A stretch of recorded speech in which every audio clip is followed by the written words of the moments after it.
I want you to imagine a scenario for a second. You're traveling, right? And you check into a budget hotel in a bustling, unfamiliar city. Okay, I'm picturing it. So you wake up, you go to the sink to brush your teeth, and you turn on the tap. But the water pressure is weirdly low. That's always annoying. Yeah, but it gets worse.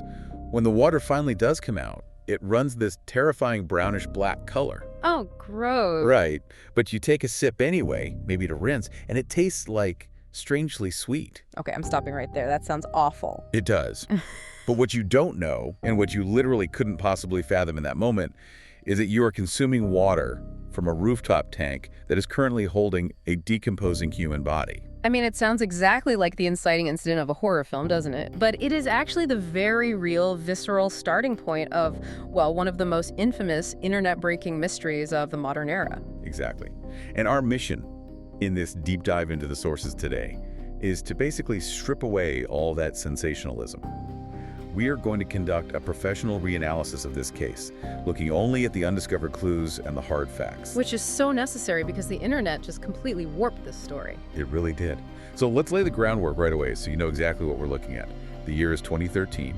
The location is Los Angeles, specifically the Cecil Hotel, which was actually partially branded as the Stay on Main at the time. Right, they were trying to rebrand and attract younger travelers. Exactly. So the investigating body here is the LAPD. And the grim reality is this: a body was discovered naked, moderately decomposed, and floating face up in a rooftop water tank. Found by a hotel maintenance worker, too, a guy who was literally just sent to the roof to investigate those very guest complaints about the odd-tasting, discolored water. Yeah. And to understand how this young woman ended up in that water tank, we first have to understand exactly who she was before she ever set foot in Los Angeles. Right, her background is crucial. Her name was Elisa Lam. Her Cantonese name was Lam Ho Yi. She was a 21-year-old Canadian student studying at the University of British Columbia, and she was born to immigrant parents from Hong Kong. She was, by all accounts, super vibrant, loved fashion, literature. Yeah, and she was embarking on this solo West Coast trip. She had just visited the San Diego Zoo before taking, I think, an Amtrak train and a bus up to LA. And we actually have an incredibly intimate look at her psychological baseline before she even arrived. Because, you know, she maintained a pretty significant digital footprint. Like blogs and stuff? Yeah, specifically a Tumblr blog called Nouvelle Nouveau and another one on Blogspot called Etherfields. She used these platforms basically as a public diary, and she had been formally diagnosed with bipolar spectrum disorder and depression. Which she was very open about, right? Extremely open. She documented her struggles with just heartbreaking clarity. She wrote things like, it's a vicious cycle, isn't it? I'm just so tired. So very tired. And even more tellingly, she wrote, according to some people, I have a chemical imbalance. Can I just inhabit someone else's brain? That is so heavy for a 21-year-old. It is. And she was actively prescribed a cocktail of medications for this. Antidepressants, mood stabilizers, antipsychotics. Okay, let me just push back on this setup for a second. If she knew she was struggling so deeply with her mental health, and the sources say she had even been hospitalized in the past for hallucinations, why travel completely alone to a notoriously rough area of downtown Los Angeles? It's a fair question. Because Skid Row is not a tourist destination. I mean, it is an epicenter of chronic homelessness, severe poverty, and, visible mental health crises on the street. That environment would be overwhelming for anyone. It definitely would be, but I think this speaks directly to the unpredictable nature of bipolar disorder, especially in young adults. There is this powerful desire for independence, a drive to just live a normal life and have spontaneous adventures. Right, she just wanted to travel like any other college student. Exactly. She wrote about wanting to find her motivation through travel. But the reality of bipolar disorder, particularly when it's unmedicated or undermedicated, is that the pendulum swings violently. Meaning going from depression to mania. Yes. You go from crushing depressive episodes to severe mania, which can breed overconfidence and, well, really erratic decision-making. Traveling alone completely disrupted her daily routine, and as the sources heavily suggest, it disrupted her medication schedule as well. And that internal psychological struggle didn't stay internal for long. Almost the moment she checked into the Cecil on January 26th, Her unmedicated state began colliding with her physical environment. Yeah, it happened fast. Initially, she was placed in a shared hostel-style dormitory on the 5th floor. Right, because of that Stay on Main Youth Hostel rebrand. Exactly. But her roommates quickly began complaining to hotel management about her odd behavior. She was locking them out of the room, requiring a password to enter, and she was even leaving these aggressive post-it notes on their beds telling them to go home and go away. Which forces the hotel manager, Amy Price, to move Elisa to a private room. And this right here creates a massive problem for the investigation later on. Oh, absolutely. The blind spots. Yes, because that specific private room was on a floor with significant blind spots in the CCTV camera coverage. The police ultimately have zero footage of her leaving her room to head toward the roof. Which is what accidentally created the ultimate locked room mystery that just fed the internet conspiracies for years. Exactly. So she's in a private room now, but her behavior continues to escalate rapidly in public spaces. On January 29th, she attended a live taping of the Conan O'Brien show in nearby Burbank. And didn't security have to get involved? Yeah, they actually escorted her off the premises for being highly disruptive. And later, hotel staff witnessed her in the lobby, waving her arms and yelling, "I'm crazy, but so is LA." Which is such a striking detail. But then we fast forward to January 31st, which is her final day, and the contrast is just jarring. What happens on the 31st? Well, she visits a nearby shop called the Last Bookstore to buy gifts for her family. The manager there, Katie Orphan, later recounted that Elisa was outgoing, lively, and super friendly. So she seemed totally fine. Yeah, she seemed entirely present. But that very night, she fails to make her daily check-in call to her parents in British Columbia. And her family immediately contacts the LAPD. So the police begin searching. But because the Cecil is this massive 700-room hotel with a ton of long-term residents, the Fourth Amendment prevents them from just kicking down every door without probable cause. They did bring in search dogs, though, and they even checked the roof. Right, but they turned up absolutely nothing. So weeks are by, the police are just desperate for leads. And then on February 13th, they release a piece of evidence that changes the trajectory of this case forever. The elevator video. Yes, the elevator video. I mean, this 4-minute surveillance clip went globally viral overnight. It is the last known footage of Elisa Lam. I remember watching it when it first dropped, and it genuinely looks like a glitching video game character. It's unsettling. It really is. She steps into the elevator, presses a whole column of buttons, and then shrinks back into the corner as if she's terrified someone is following her. Yeah, and then she peers out into the hallway, darts back in, jumps out again. Then she stands in the hallway doing these bizarre, contorted hand gestures. Like she's floating in the air. Exactly, like she's trying to communicate with an unseen entity or maybe wave away smoke. And all the while, the elevator doors just stay wide open. Which is why people claim the video was edited by the hotel, or that she was possessed, or that she was playing some paranormal elevator game meant to access another dimension. But underneath all that noise, Yeah. the amateur internet detectives, the ones on forums like Reddit and Web Sleuths, they actually managed to solve the mystery of the open doors. They did. And it's actually a pretty incredible bit of crowdsourcing. How did they even do it? Because that footage is incredibly grainy. Well, they crowdsourced a high-resolution schematic of the actual Cecil elevator control panel. And by comparing the pixelated blur of her hand moving down the buttons to the schematic and carefully counting the rows and columns, they deduced exactly which buttons she hit. Wait, so they figured out her exact keystrokes? Yeah. She had pressed a specific sequence that included the door hold button. It's just a standard mechanical feature designed to keep the doors open for exactly 2 minutes. Wow. So there was no ghost holding the door. Exactly. A completely grounded mechanical explanation for something that looked profoundly supernatural. But, that logic is severely tested a few days later on February 19th. Guests are complaining about that black, sweet tasting water we talked about. Santiago Lopez, the maintenance worker, goes up to the roof to check the 4 1,000-gallon water cisterns. And he finds Elisa Lam. Yeah. And we need to set the record straight right now on a detail the internet got incredibly wrong. Lopez finds the hatch to the water tank open. This is such a critical point. It is. Because for years, there was this police miscommunication where an LAPD officer incorrectly stated the hatch was found closed. And you can imagine the fuel that added to the murder theories. Right, because how could a drowning woman close a heavy industrial lid from the inside? She couldn't.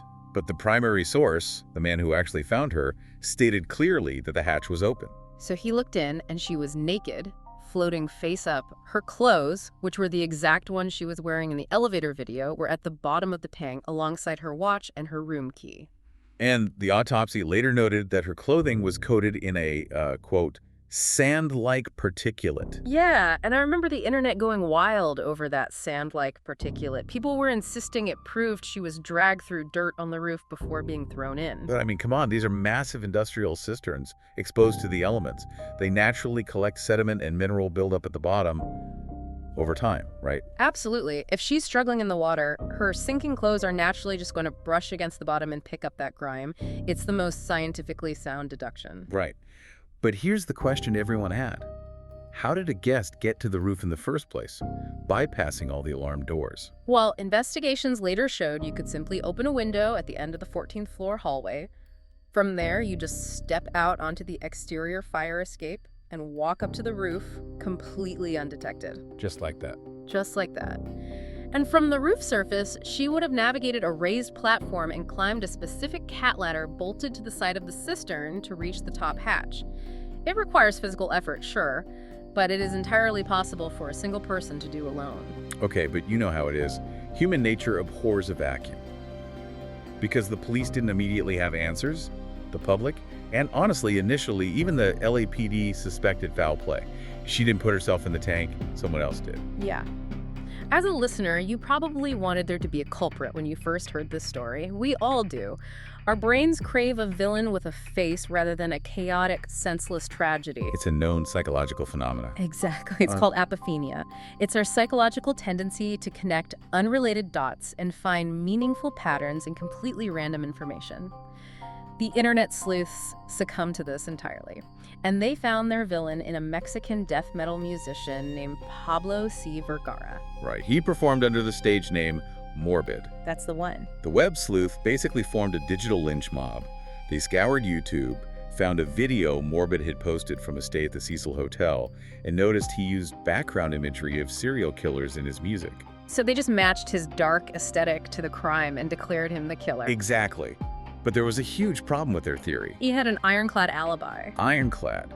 He visited the Cecil Hotel a full year prior to Elisa Lam's death, and he was actually in Mexico actively recording an album when she died. But the relentless cyberbullying, the thousands of messages calling him a murderer, it drove him to a severe breakdown and a suicide attempt. He was entirely innocent. It's tragic. So when Morbid was cleared, the suspicion shifted from a person to a place. Because the Cecil Hotel has a resume that reads like a horror novel. Oh, it really does.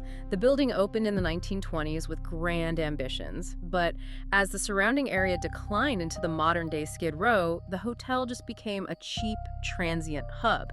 It essentially became a lawless zone where extreme violence was commonplace. In 1985, Richard Ramirez, the infamous Night Stalker, lived on the 14th floor of the Cecil while he was actively murdering 13 people across Los Angeles. A former clerk even reported he would sometimes walk into the lobby in bloodstained clothing and no one would stop him. That is insane. And then in 1991, Austrian serial killer Jack Unterweger stayed there while murdering multiple women. And going back even further to 1964, there's the unsolved brutal murder of a beloved long-term resident named Pigeon Goldie Osgood right inside her room. So when you have a building with that much documented historical bloodshed, the human brain just assumes any new tragedy must be the work of a predator hiding in plain sight. It is psychologically so much easier to believe a killer is stalking the halls than to accept a freak accident. Right. And when the suspect pool completely dries up, our brains look for supernatural patterns. I want to run through the astonishing coincidences that fueled these theories, because I gotta say, the math on them feels almost impossible. Let's hear them. First, there's this 2005 horror movie, Dark Water. The plot literally centers around a girl who dies in a rooftop water tank at a rundown apartment building, causing the tap water to turn black, and it features a malfunctioning elevator. It's an uncanny one-to-one parallel. Then there was a tuberculosis outbreak in Skid Row, occurring at the exact time Elisa was visiting. The Centers for Disease Control and local health agencies deployed a specific test to identify the TB strain. And you're going to tell me the name of the test, aren't you? The name of the test deployed on the streets outside her hotel was literally called Lam Elisa. Which just sounds like dark magic. Right. Until you break down the medical terminology. ELISA actually stands for enzyme-linked immunosorbent assay, which is a very common standard laboratory test method used for decades to detect antibodies. Okay, but what about the Lam part? Lam refers to lipoarbenomannan, which is a specific glycolipid found in the cell wall of the tuberculosis bacteria. So when you combine the specific marker being searched for with the testing method, you get Lam ELISA. It is a staggering coincidence, yes, but it is purely scientific nomenclature. But wait, it gets weirder. Remember the zip code for the last bookstore she visited on her final day? V5G4S2. Yeah. If you typed that alphanumeric sequence into Google Maps at the time, it pulled up the exact town in British Columbia where Elisa Lam was buried. That is wild. And finally, the number 14. The hotel has 14 floors, Richard Ramirez killed 14 victims, and Elisa was aggressively pressing buttons on the 14th floor in the elevator video. Okay, you stack those coincidences up, and it is entirely understandable why armchair detectives believed the universe was leaving breadcrumbs, pointing to a paranormal event or a massive conspiracy. Absolutely. But we need to bring this back to reality. The hard science tells a far more sobering and much less cinematic story. It does. On June 20th, 2013, the full autopsy and toxicology report is finally released. And this report is essentially the Rosetta Stone for understanding what actually happened to her. What did it show? Well, it showed traces of her prescription medications, the antidepressants, mood stabilizers, and antipsychotics. However, the toxicology screening, combined with a physical inventory of the remaining pills in her luggage, proved conclusively that she was severely under-medicating, or she had just stopped taking her medication entirely in the days leading up to her death. So medically speaking, what happens biologically when someone abruptly stops a cocktail of psychiatric drugs like that? It creates a massive neurological whiplash. For someone with severe bipolar spectrum disorder, stopping medication cold turkey acts as a violent catalyst for a severe manic or psychotic episode. So she lost touch with reality. Exactly. The brain struggles to regulate its own chemistry, manifesting as intense paranoia, disorganized thinking, and terrifying auditory or visual hallucinations. When you re-watch that elevator video through a clinical lens, you are no longer watching a girl playing a paranormal game. You're seeing a medical emergency. Yes. You are seeing a young woman in the throes of a profound psychological break, desperately trying to escape a threat that only exists in her own mind. So she felt hunted. She climbs out the window, goes up the fire escape, navigates the dark roof, and climbs the ladder into the water tank just to hide from whatever she thinks is chasing her. But why was she found completely naked? Science actually offers two very rational, documented explanations for this. The first is a physiological phenomenon known as paradoxical undressing. Like a broken biological thermostat. Exactly. When a human body reaches severe hypothermia, which she absolutely would have, shredding cold water in a metal tank in the middle of January, the blood vessels in the extremities constrict to save heat for the vital organs. Right, survival mode. But as the body fails and the muscles controlling those vessels become exhausted, they suddenly dilate. This rushes warm blood back to the skin, tricking the brain into thinking the person is suddenly burning up. So they strip off their clothes to cool down, even while literally freezing to death. That is so dark. The body's own defense mechanisms actively working against survival. It is. The second explanation is simply an active survival instinct. When she entered the tank, the water level was likely somewhat low. She realizes she can't reach the open hatch to pull herself back out.